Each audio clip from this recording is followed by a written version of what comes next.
Doctor, tell us, can we end poverty in our lifetime? Okay. On the way to the podium, I'll show you my building blocks here.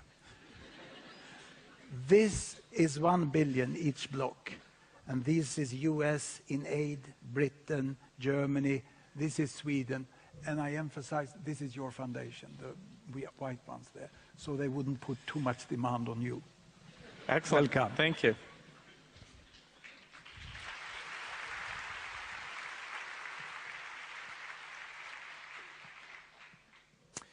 Well, good morning. It's fantastic to be here and have a chance to talk a little bit and also spend some time as a panel addressing questions that people have.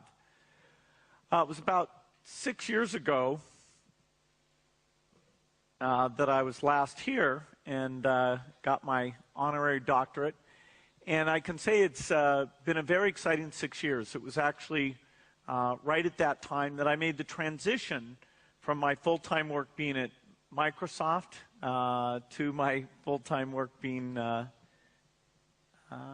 one's done. All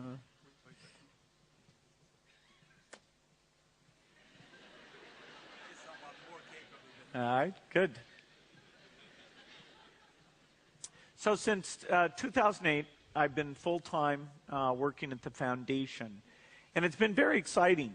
As you've heard, global health is an amazing story about what's been done, but also an amazing story about what we still need to do. And the last decade has seen more progress than any other decade in the history of global health. Our understanding of why children are dying, particularly in areas like the first 30 days, what's going on, what are the causes of respiratory deaths, what are the causes of the diarrheal deaths. In the case of malaria, how could we stop the cycle? Why is it that even as we treat people with drugs that malaria continues to be so prevalent?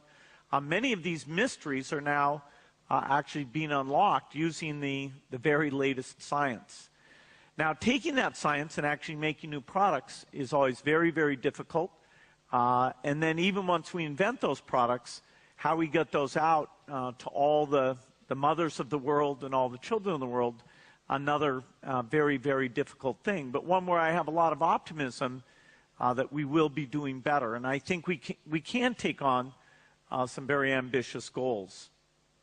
It was about, when I was working at Microsoft, my wife Melinda and I talked about the fact that we'd have a next phase, which would be taking the wealth and giving it back to have the highest impact possible. And it was during that time that we were reading and thinking, okay, what should we do? As you've seen, even a large foundation compared to governments, compared to trade numbers, it's not gigantic sums. And yet, if you can do something, if you can drive new breakthroughs, if you can make sure systems are well run, the impact per dollar can be pretty phenomenal. And so we were trying to learn. We were thinking a lot about making contraceptives available. That seemed to us like a very smart thing. And in fact, our first early grants in the 90s were focused entirely in that area. We thought, if women voluntarily can have contraceptives, that's got to be great for everyone. They may choose to space births. They may choose to have less children. And every issue in poor countries, whether it's feeding, educating, dealing with the environment, is a lot easier if the population growth is not super fast. And so we were getting to know a lot of people working both in this contraceptive area and in global health. One of the articles we ran into, this is a New York Times article talking about kids dying of diarrhea. And it was pretty amazing to me that there was a single cause of diarrhea called rotavirus, that alone was killing about 500,000 children a year. Because I'd never heard of rotavirus. And of course you hear about earthquakes and tornadoes or planes crashing, that's what makes the headlines. But I'd never seen a headline, 500,000 children dying of just one disease. And in fact, this was an interesting disease where there actually was a vaccine available in rich countries where kids had very, very little chance of dying of the disease, and not available in the poor countries where kids had a very significant chance of dying. So that struck me as that there was something wrong, and maybe in a way, as bad as this was, an opportunity for us to come in and make sure that the very latest technology was focused on the needs of the poorest countries. Global health, the default mode it operates in is one where medicines are invented for rich countries because there is a market, there is a clear business incentive there, and then over time the price comes down and they essentially trickle down to become available to the world at large. But that's very imperfect for several reasons. First of all, it can take 20 or 30 years before that trickle down takes place.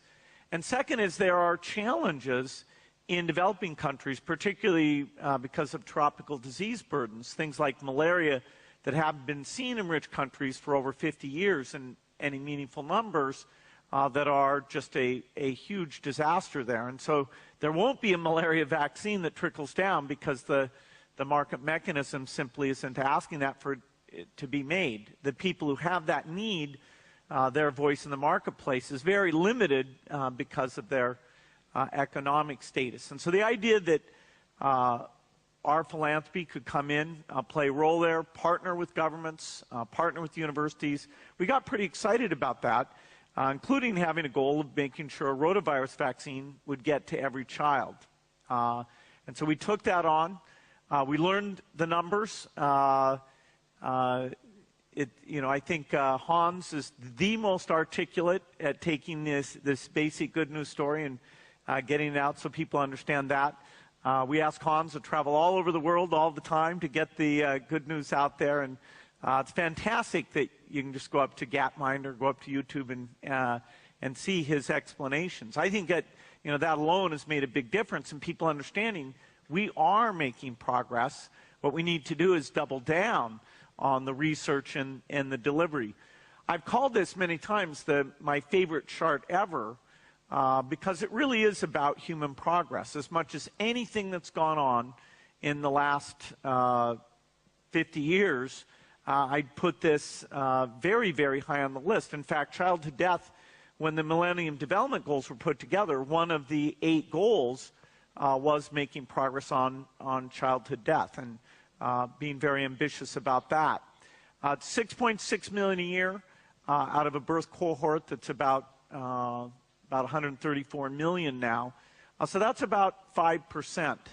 Was about 20% of all children died before the age of 5. Now we're down to 5%. Our goal should be to get that down below 2% in the next 20 years. It's very doable. It takes a few dozen new medicines, particularly vaccines, and it takes great improvement in how we deliver those vaccines. But that's a goal we should take on as a very, very high priority.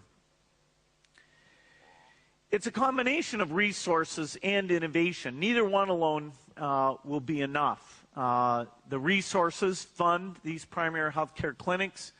They fund the purchase of the vaccines. They fund the R&D to create the vaccines. Innovation is often deep science. Innovation can also be a measurement system that makes sure the healthcare workers are showing up, or a surveillance system that looks at where it's falling down so they get the feedback that you're missing a primary healthcare center here, or the way you're delivering supplies isn't working.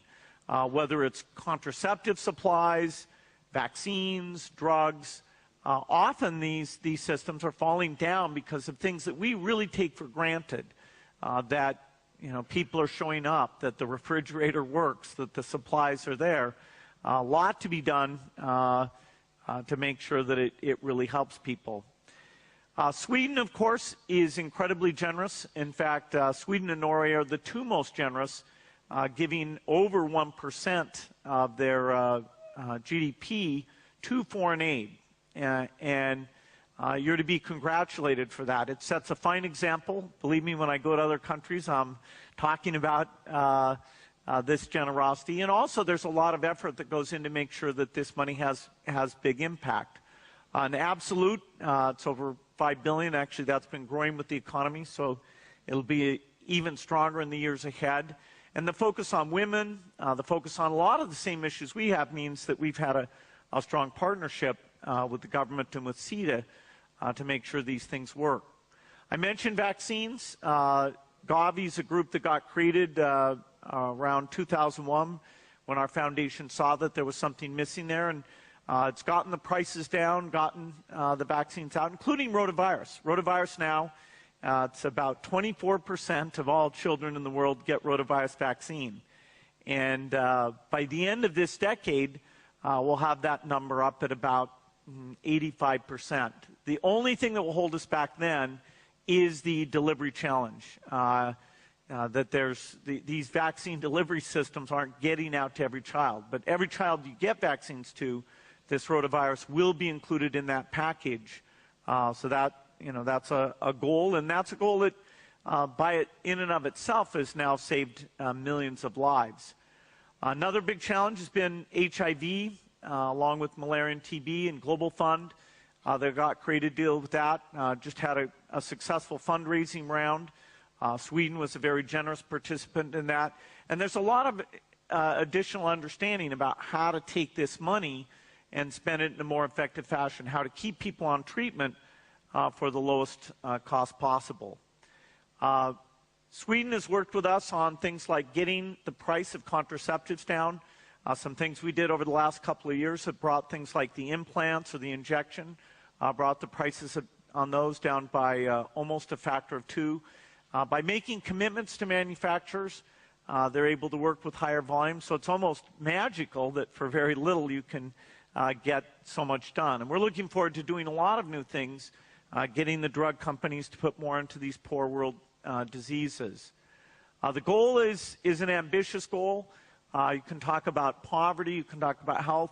I think the greatest equity is that a child should have, everywhere should have very little chance of dying. Every mother should think that my child is going to survive, and that changes behavior.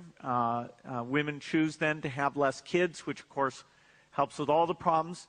Also, as we improve health, for every life we save, there's at least 4 lives where the child survives childhood, but because of lack of nutrition or cerebral malaria or other health insults, including parasitic diseases, they never develop fully mentally or physically, and so they're held back. And their country, whether they're able to provide, even if they can provide an education, that person isn't able to be a productive member of society. And so these health issues are so much at the center of letting countries lift themselves up, letting countries be self-sufficient.